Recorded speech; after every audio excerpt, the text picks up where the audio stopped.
Hello, everyone. My name is Joshua Gilliland, one of the founding attorneys of the Legal Geeks. With me is my uh, good friend. I was trying to think of the good term between Han and Chewbacca, but that's escaping me because I don't owe you a life debt yet. yeah, we no, that's not owed, so we're good. But definitely, uh, my go-to friend for all Star Wars questions. Right after there are a few others in that list. Uh, Thomas Harper. Tom, how you doing tonight? I'm admiring your Ronin shirt. It's fantastic. I really like that. Heroes and villains. Like Yeah. I have a lot from them. I They're love. really good. Not that this not sponsored in any way. We should get a kickback, I guess. But yeah, I really do like their stuff. So that's sharp. I like it. I'm doing Thank you. well. Other than that, it's snowing here. Ooh, Stuff's on delay, opening tomorrow. But the beauty of working remotely is none of that matters. So we'll see what's in store for the morning. But it's at least pretty outside. that's good. Yeah, it's kind of chilly here in Dublin, California. Nice holiday weekend where we celebrate, the civil rights leader, Dr. Martin Luther King, which keeps having more and more meaning for what we experience with what it means to have civil rights and be free, and specifically what's been happening in parts of our country. So that has more meaning. And with that, I think we'll all probably spend a little time practicing law tomorrow, but it'll probably be from home in observance of this holiday. Now, we're here next week. Other attorneys will be joining us. We had some conflicts come up last minute, but man, People love that. You're saying that Thomas and Josh get stale.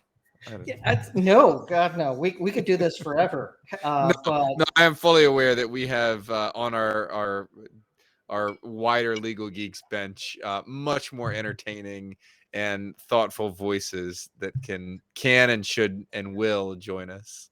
yes, and one promised to bring dinner next week, so I look forward to that. So that said, let's talk about Boba Fett Chapter 3, The Streets of Mos Espa, which made me think of the streets of San Francisco. So Yeah, again, little creature, flatter. creature of the 1970s, it just jumped off the page, especially Yeah. with a car chase. But we got a lot to talk about. First up, we have the Bionic Vespa gang that stole water and they're out of work and they live in the workers district. And my God, that there's so much to unpack there that there's a workers district. How is their society structured? I don't know. Mos Espa also has slave quarters row, so I don't know whether slavery has finally been banished from this planet. But yeah, Mos Espa is not a gleaming city on the hill. No, John Winthrop would have a nightmare seeing everything.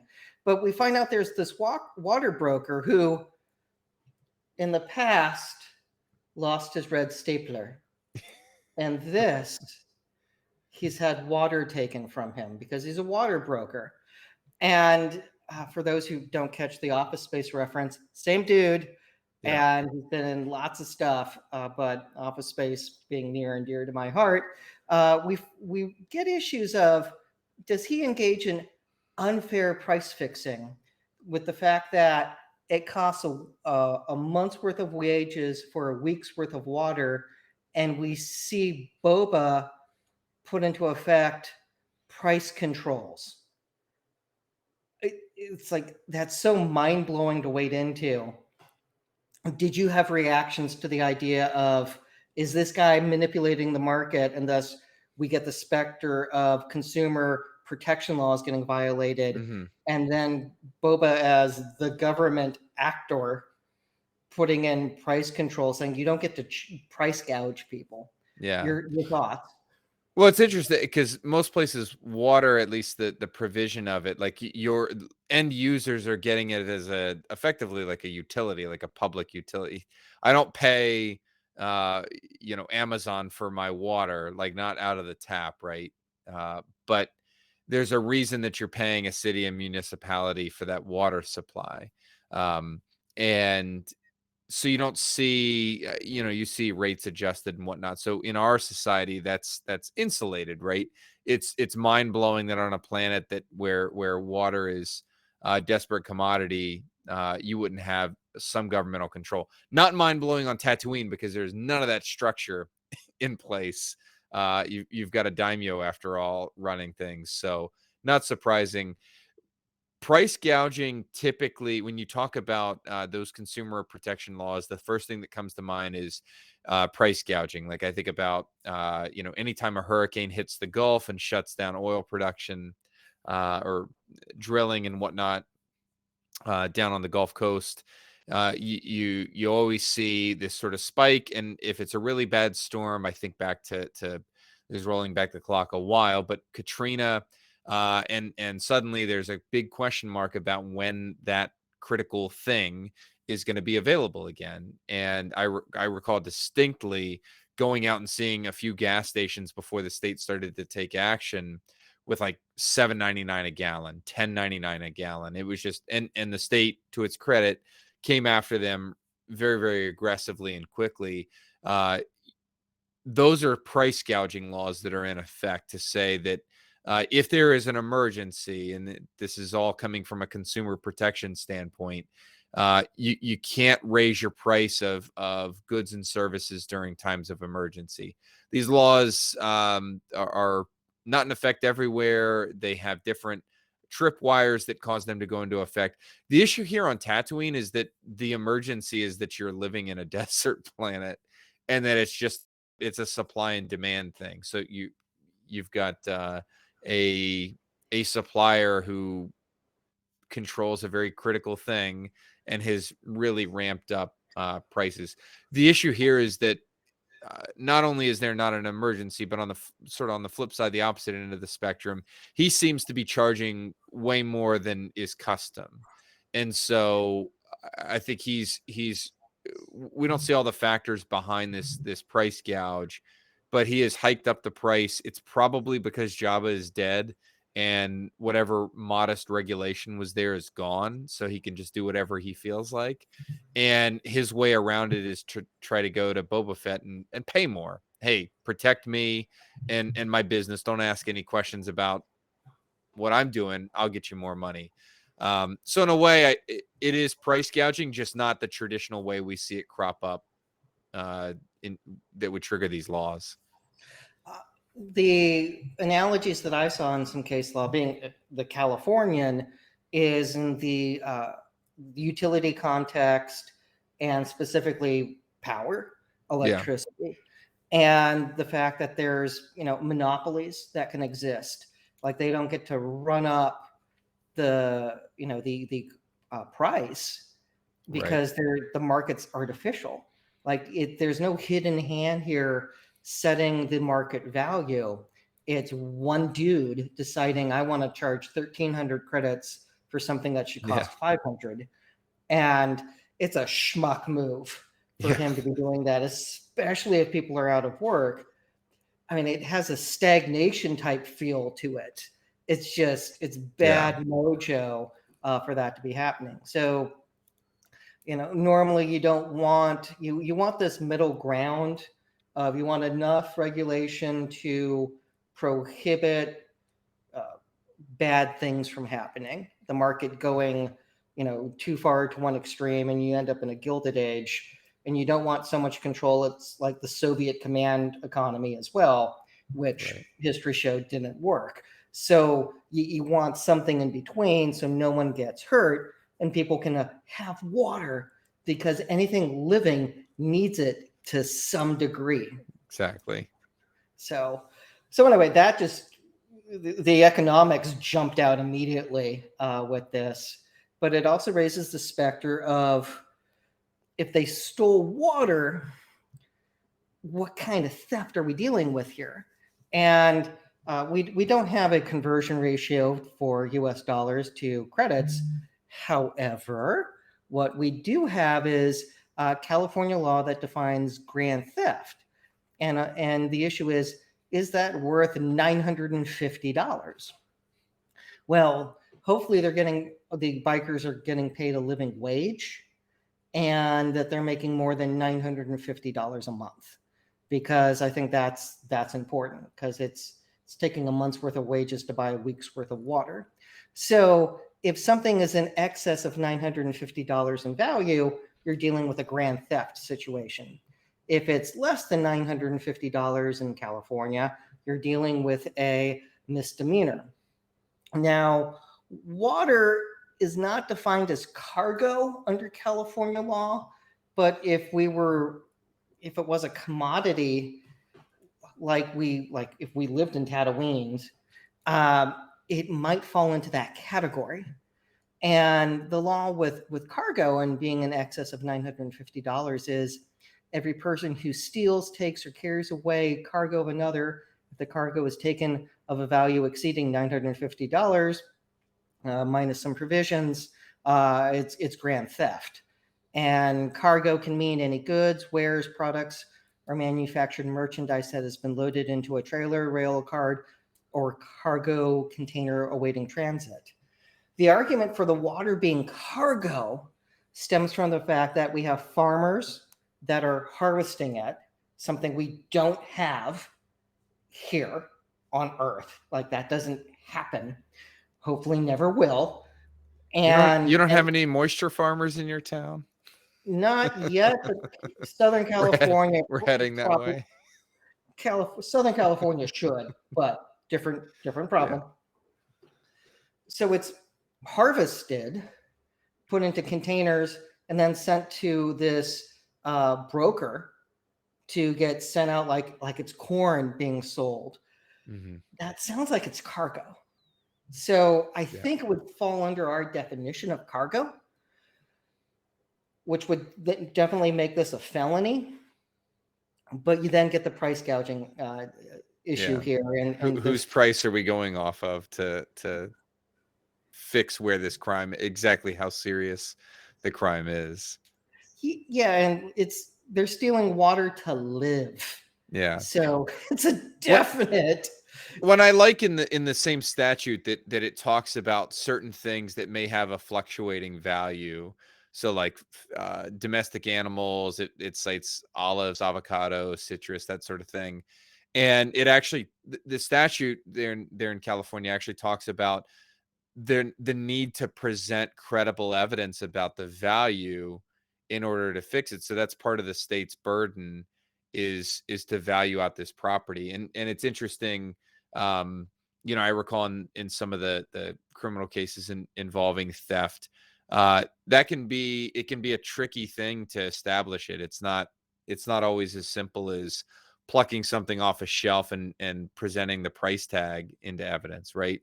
And that's what you have here. You have a commodity that is being charged, at least from what we understand, way more by this one particular person. So from a legal standpoint, it's not going to be fair that it's a felony offense or a significantly higher offense just because they stole from this price gouger, this watermonger, versus some other watermonger that's selling at a reasonable rate. The government in this case is going to have to show a value, and odds are high that it's going to be closer to the 500 that Boba offered than the price the monger water was, or the watermonger was gouging people for. Exactly. Well said. And that's just the beginning. Yeah. We're like 6 minutes in. And it's glorious.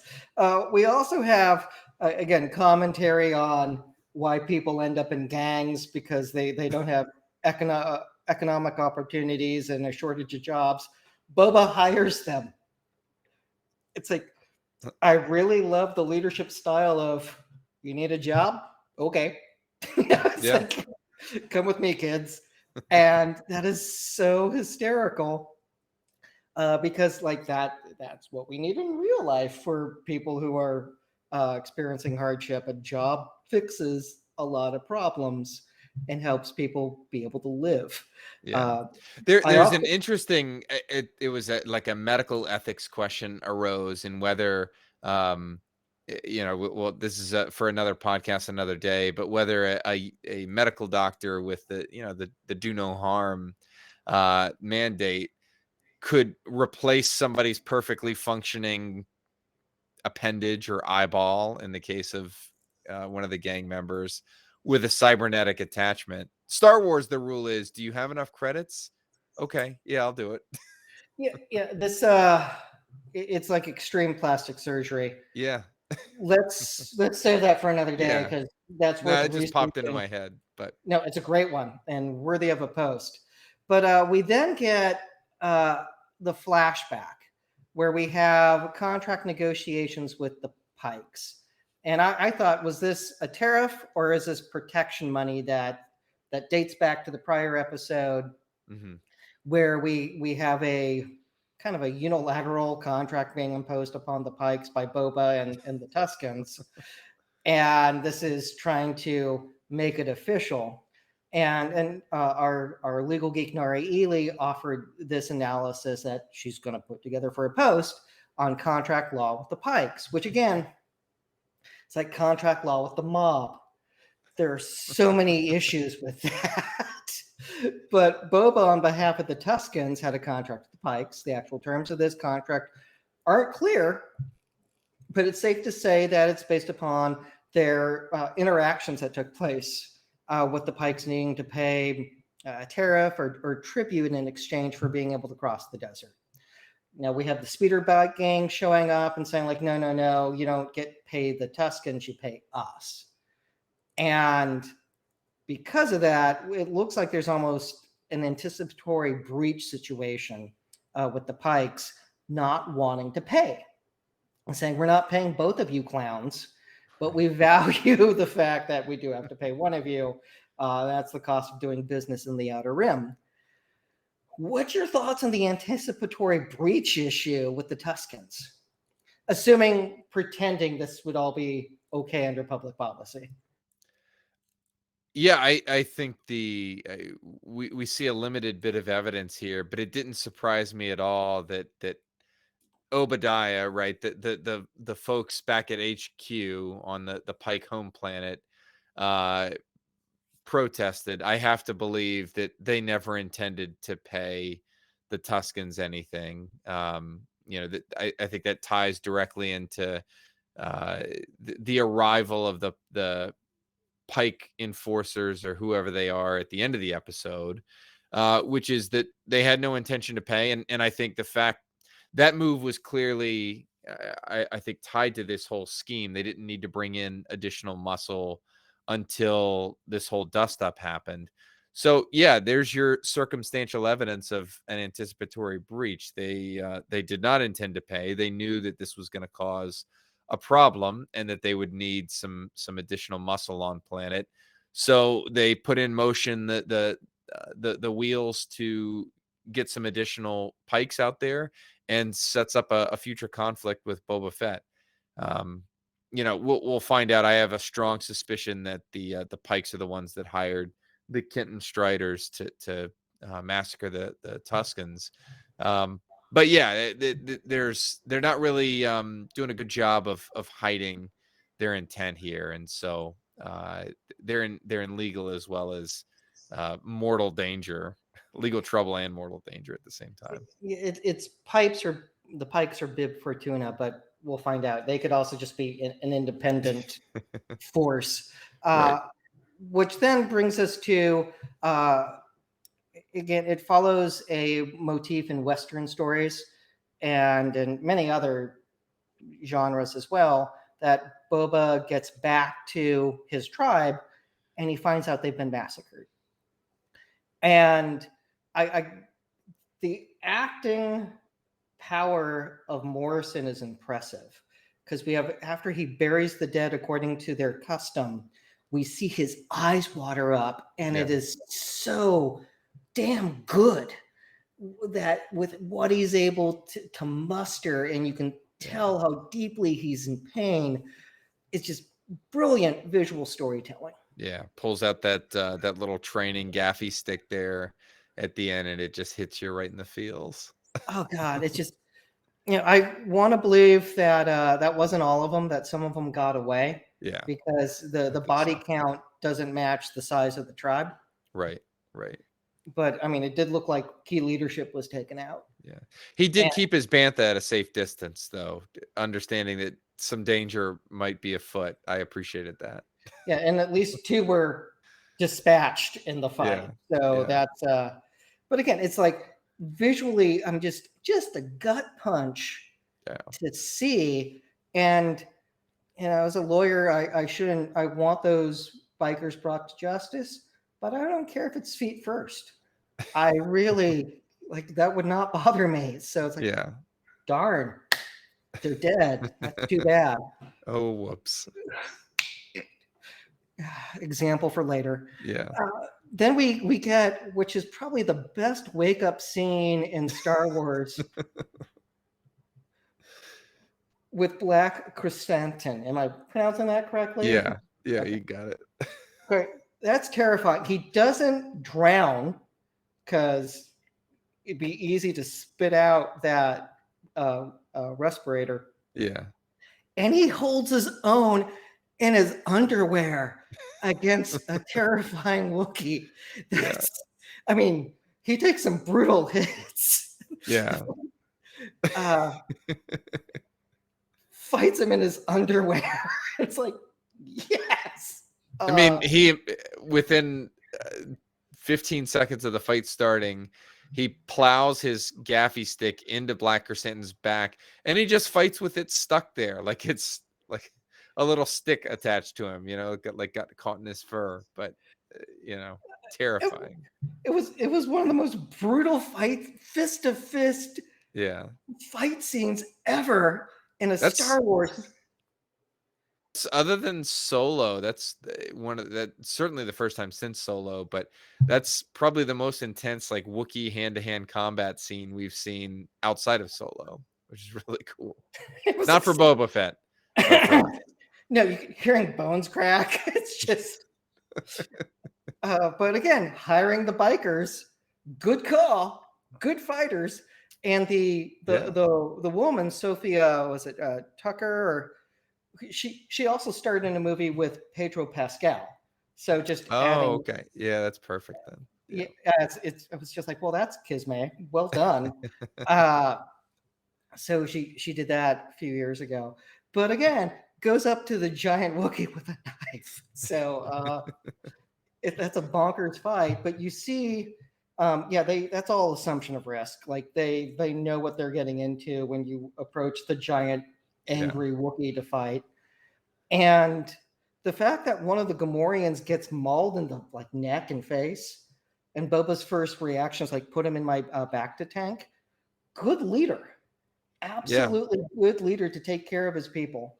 Hope he's got a workers' comp insurance policy. That I would assume that's a work injury that would be covered by the provisions of I would hope so. And clearly, we've seen. It makes sense that the clones came from Django, and the qualities that we're seeing in Boba, I hope we get to see in a live Captain Rex in the near future. Yeah. Just that, and Morrison said he's open to playing all the clones. So it's like, oh, of course he is. Just print his own money at that point. he's 60, ripped, and awesome. So yeah, I just back the money truck up to his house. So exactly. We're here and we'll pay.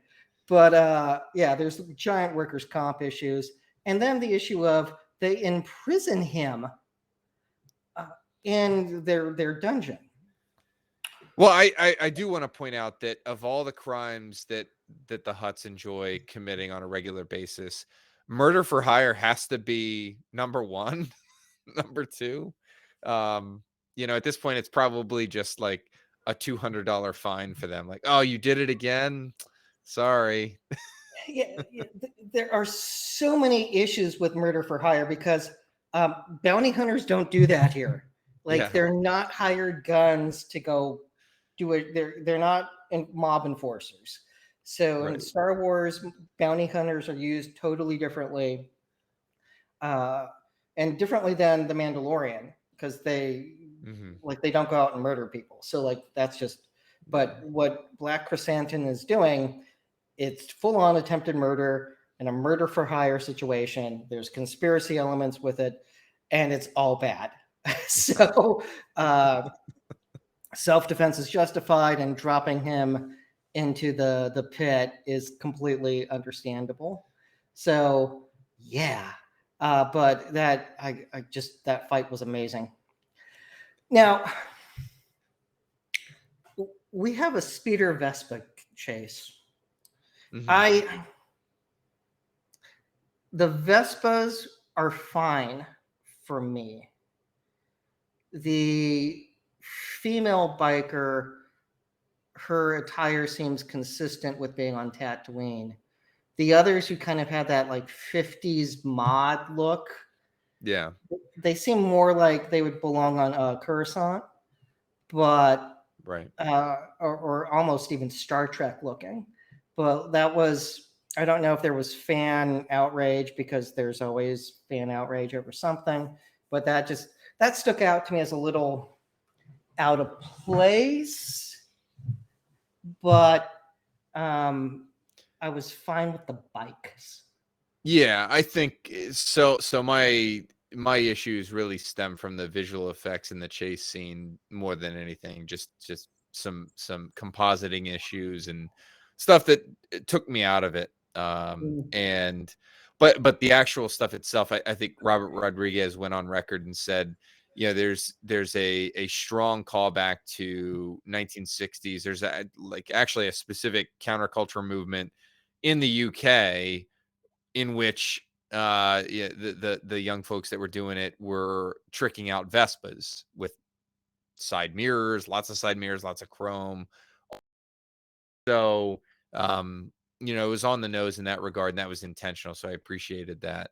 I also just saw it as, these are young folks with enough money that they can buy cybernetic replacements for parts, or parts of their body. Do you think they're going to buy some beat up dusty speeder? No, they're going to buy the shiniest, like most random looking thing possible.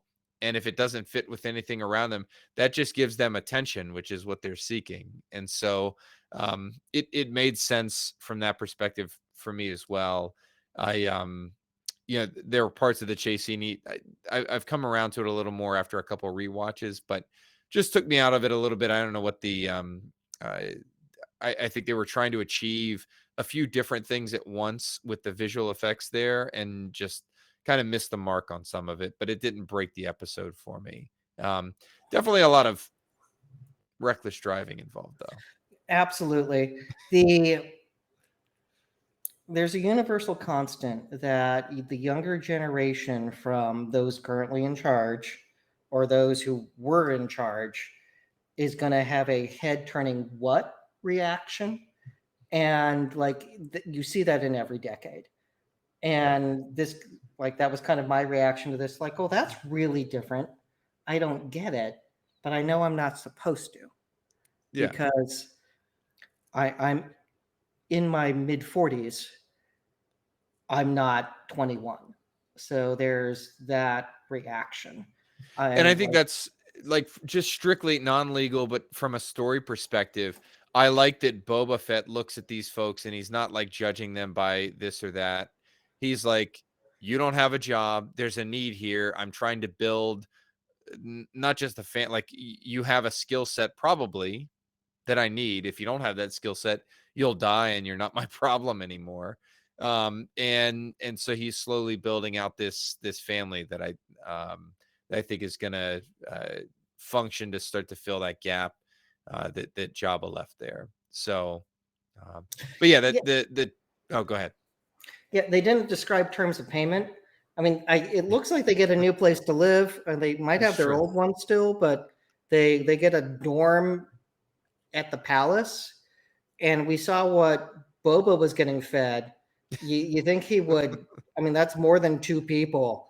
So you think they would bring the kids in for supper time because they're living well, and that's a heck of a lot of food to waste. Yeah. But let's talk about the fact the joy I felt went beyond words to see Danny Trujillo. And He's the gift of this episode. his voice, I mean, I've seen the documentary about the taqueria he has, Yeah. and it's just, I would love to hang out with the dude and have tacos. Yeah. He's just the embodiment of cool. And seeing him being this, like the emotionally available rancor wrangler, it's just beautiful. He's And the like fact we're getting, Malakili evolved from Return of the Jedi. it's just, they're very loving creatures. It's like, Yeah. oh, hell yeah. Because it's like dogs that get a bad rap. Yeah. And saying like, you know, like that breed mauled a 2-year-old, therefore they're all bad. Right. It's like, no, it's nurture plays a factor in this, how the dog's treated. Same seems to hold true for rancors, which again, when you look at how the rancor in Jabba's palace was originally treated, it was eating people. And it's like a dog that was, used for fighting, which we have laws prohibiting that. Again, you think back to the horrors of Michael Vick and what happened to those poor dogs. And this, it's like, so we now feel empathy for rancors, and it's just Danny Trujillo just radiating kindness and talking to the rancor like he's a big golden retriever. It is utterly brilliant. And seeing again Boba's reaction to it, like scratching behind the ear and saying like, "Oh, who's a good boy?" It's like, feed him, and he's depressed. Yeah. Let's talk about a gift of a rancor. Yeah. So I think a rancor would count as an exotic pet in the Star Wars universe. It certainly carries that sort of air. Yeah, imported from Dathomir, where they originate from, and we talk mirrors in real world law. There are all sorts of laws out there about possession and transfer of exotic animals, and a lot of these laws, the starting point is public welfare, right? It goes back to the unpredictability that a wild animal has. Like a wolf might be cool, but you, unlike a dog, you can't predict how a wolf is going to act, and you can't train the wolf, the wild animal, out of that animal. Uh, that's the genesis for a lot of those laws, and that happens. Those laws are in place regardless of whether there are some owners and some versions of those animals that have been trained, have been sort of semi domesticated. And what's interesting is a lot of these laws have been challenged on equal protection grounds. So in my home state of North Carolina, there was a challenge about uh, exotic pet laws because those animals weren't being treated the same as say dog owners of quote unquote dangerous breeds like a pit bull. And so you had the exotic pet owner saying, well, you've made these conclusions about my animal, but you're treating these dog owners differently.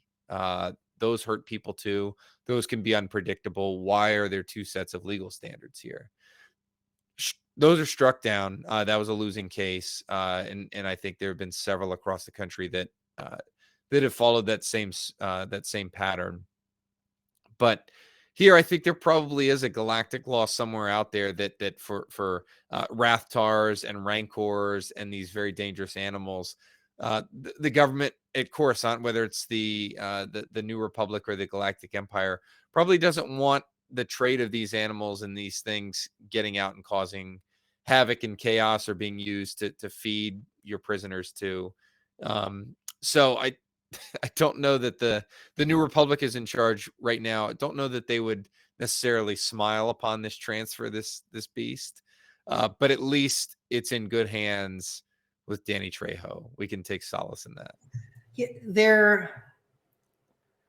there's a lot to talk about. I think back to a post I did around, was one of the first posts I did for the Legal Geeks about employee safety in Jabba the Hutt's palace, and dealing with the rancors and the fact Yeah. that they're imported to Tatooine, and that eventually, I think it's now, I think it's in Legends, but I think there was like a rankers rights movement at some point that Doesn't I surprise remember. me. Yeah, it would make sense if there was, but it's, some animals are always going to be considered wild, and you're going to be strictly liable for them. Yeah. Monkeys, apes, lions will fall into, you'll be strictly liable for them no matter how domesticated you claim your lion is, and or your silverback gorilla that hangs out with you. Like, we all know it's in charge. Like, it's just, everyone's But it living to wears keep, this hat. It's different. can still rip your arms out. Yeah. So yeah, but it's the same type of thing with this rancor. Now we're going to see positive. I think we're going to see positive, nurturing love of the rancor, which I just find amazing on so many levels. That, a creature that has this short appearance in Return of the Jedi that's super scary and drooling, that eats a Gamorrean guard and Luke has to kill it, to we're going to be rooting for the rancor that we're going to see Boba ride. So Right. I just, God bless John Favreau and being that creative with Yeah. coming up for this story, because I just, Yeah. Well, the strict liability is an interesting distinction, because if your dog, normal dog, and you've had no issues with it, goes out and bites somebody, there's not an immediate legal liability that attaches to that. So there's not an if then, where if your dog bites, then you are liable, can be sued, pay damages, whatever. Certain things can change that. So if your dog has bitten someone, and it happens again, this that can open doors. Strict liability is the if then. So if you own this dangerous animal, you know what you're getting into. Then when that animal bites somebody or injures, or I guess in the case of a rancor, rips them in half or gobbles them whole, you will be liable for those damages. There's no defense that can be had similar to the former case. So I don't think Boba cares, but I think he's our rancor is going to be in that latter bucket, where you're going to be strictly liable for all the chaos. But I will be eating popcorn the entire time watching it. oh God, damn right, I absolutely can't wait. A good parallel is in the Star Trek Picard series. uh, Picard has a pit bull, Hmm. and Patrick Stewart rescues pit bulls, and he has very strong feelings about how you take care of a pit bull, and doesn't like the fact that they get labeled a dangerous breed, and like there was an Hmm. issue taking it into France, and like, again, talking about the rights, and making sure that that breed of dogs isn't lumped in as it's a dangerous dog. It's like, this is how the dog is, and Yeah. how you raise it and love it and take care of it.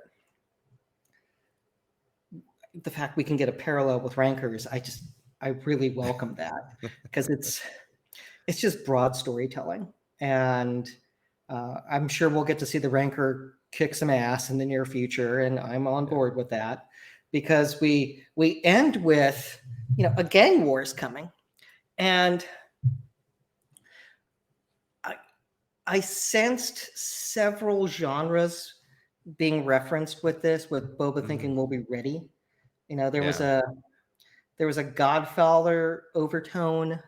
There was almost like a Young Guns Hmm. overtone, with like, we'll put a crew together type of Right. thing. I'm sure there are others that I just don't recognize offhand, but what was your sense with that? I was thinking about this more from a story perspective, and I think the Pikes are sort of a diversion here. I think you're going to see an obvious it's going to come to a head because of the Tuscans and what they did. I have no doubt that they are in league, and they gave the order to kill the tribe. So that's going to come to a head there. I don't think that the Pykes, who needed to bring in backup, don't even control a portion of the city, as 8D8 was describing at the beginning of the episode. I don't think that syndicate are the ones that chased off the twins, because that was a real fast 180 where the twins go from paying a lot of money for Black Krrsantan and going all in on Jabba's territory to saying, actually, we're really sorry. Here's a rancor, and by the way, Tatooine sucks. We're leaving, and you should leave too. So and this other syndicate that they referenced, I just refuse to believe that it's the Pike syndicate. They brought, but based on what was said in the story, like a dozen guys. That's like a squad, right? That could be a wave, but the Hutts aren't going to clear off a planet that is at the center of a valuable smuggling route because of the Pykes. They would go to war and they would win that war. So this is something else. We'll see what. I don't know how much of it's the mayor. There's the idea of like double crosses on top of double crosses. It's like, I think we just need to hold on, and I wouldn't be surprised if we do get a Kira appearance and put some gray in her hair, because it's of the amount of time that's passed in Solo. I'm down, totally down with that. But I'm also curious to see, does he bring in the Trandoshan's and the Walrus race? How's that name pronounced again? The Aqualish. Aqualish. Yeah. How? Because we're going to get a dinner party, and that has to be to rally the local families to fight as one, because there's an outside threat. Is that just the Pykes, or is it somebody else? So we'll find out. I'm here for the ride. I've been watching each night at midnight my time. I don't know if you're getting and I don't text you, so just to be clear. But it's usually around like 4:30, 4:45 my time, so I've got plenty of time to digest. This is the first time I've been staying up to midnight to watch a Star Wars show. So in the Mandalorian, I would just get up at 3 a.m. or whatever and watch it before going to work or go back to sleep, whatever the situation was. But this is, I stay up for it. Yeah. So that's a new one with how much I'm enjoying it. Anywho, we will see what comes next. Any other issues that we might have missed? And for those who are with us live, any questions that you want to put into chat for us? And we do appreciate you, both Sean and Admiral Fluffy, joining us this evening. So if you have any questions that you want to pose, please do so while Thomas and I banter. Last week was fun. Last week we had the truest small world moment that I think I've ever experienced after we went offline, which was fun.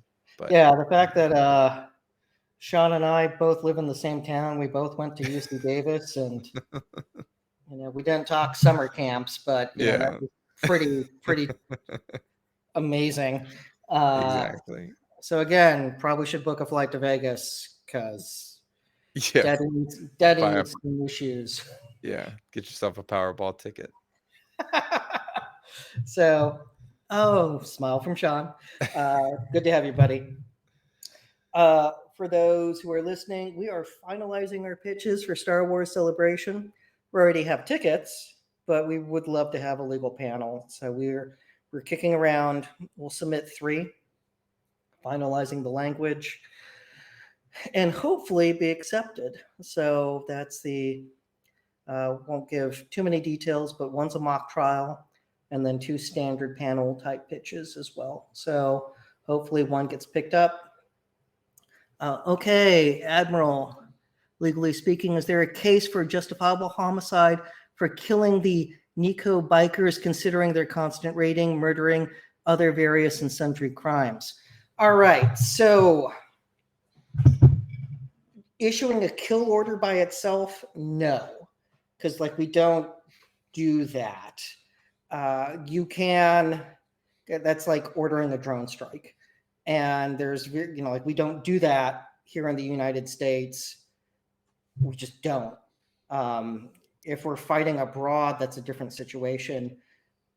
But if you had law enforcement on Tatooine go out to confront the bikers in order to bring them to justice, you could have a situation where lethal force is justified as a form of self-defense. The other way to look at it is more extreme. And I'm thinking specifically of the Ku Klux Klan Act of 1870, which was after the Force Bill of 1869. So both under President Grant, and it's the way that we dealt with white nationalists. So the Force Bill was allowing the U.S. military to go out and protect voting stations, so that way African Americans could vote without being stopped by the Klan. That was effective, but it didn't help the other 364 days a year when the Klan was active and terrorizing people.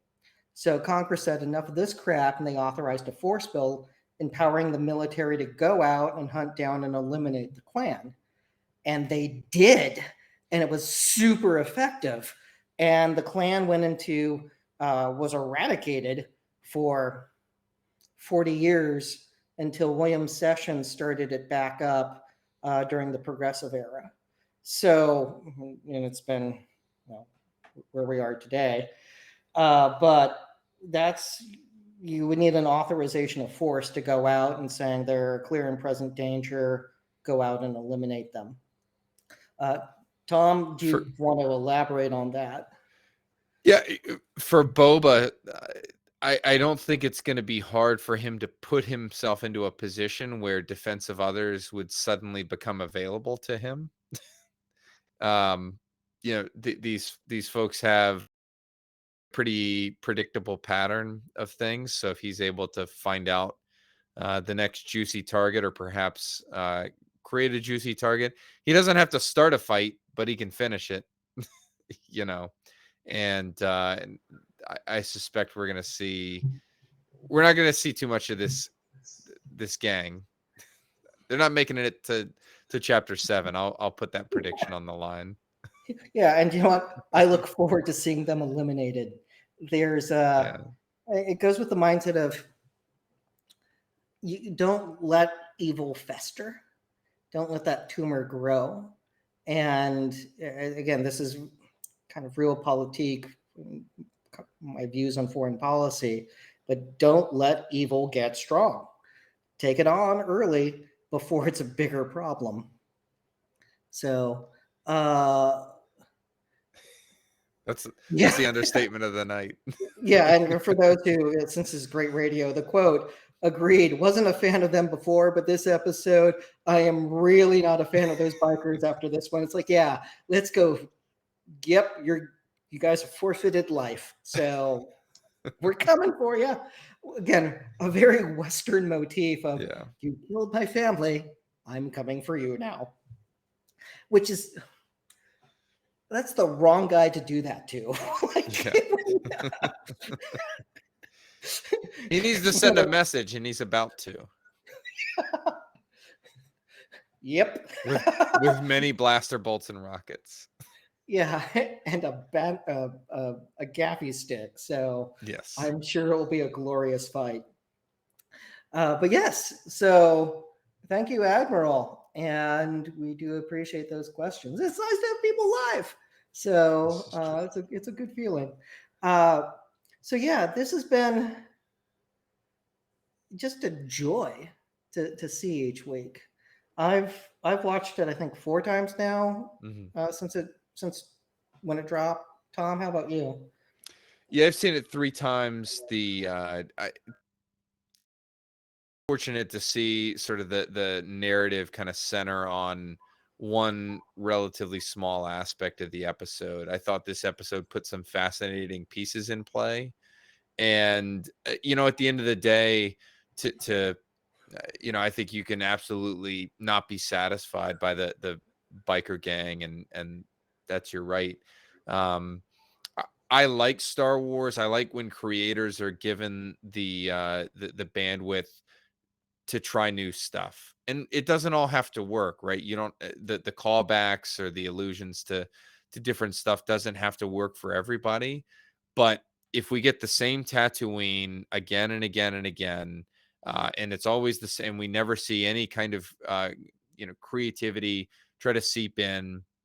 Do I go back to the points that critics have made as the show got started? Like, why are we back on Tatooine? Like, can we ever get another planet? Well, this is a way to interject a little bit of life into it, and it didn't work for everybody, and that's totally fine. But I want creators that are out there trying some new, crazy, weird stuff in Star Wars. I think that's how it's going to grow and stay fresh.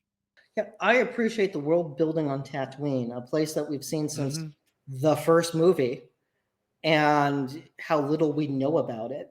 Yeah. And the fact that we're at street level in Mos Espa, seeing water brokers and youth trying to get by, political intrigue, what the markets look like, all the fruit that gets destroyed in the high speed chase. All those Melu runs. Or is that were those technically Meilun rooms? At the end, I think so. Yeah, at the Oh, end of the speeder chase. oh, God bless them. Like that is so detail minded Yeah. with how they put these stories together. I just absolutely love that. But again, like they don't kill the mayor's lackey, so I don't know what's happened to him. But and where's the mayor? Do we get to see him walk around? Like, what's that puppet look like? Yeah. So it's super excited for where this is going, and whatever this fight looks like at the end. Um, Again, there are provisions about gang violence and gang wars, and we'll see if we get into that and what it's like, and if we get to see a rancor run down the streets of Mos Espa and It's happening. It's happening.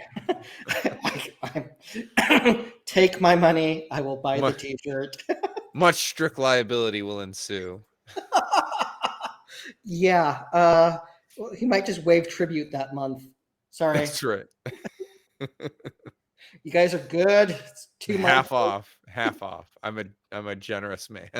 You guys get back on your feet, and then we'll resume next month. So I totally see Sorry. Sorry about your Ronto. that.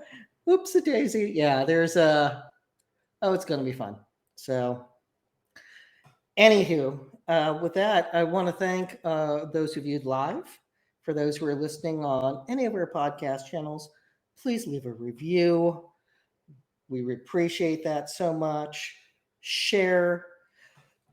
If you want to check out the extra content we have on Patreon, please do so. And until next time, stay safe, stay healthy, and stay geeky, and take care.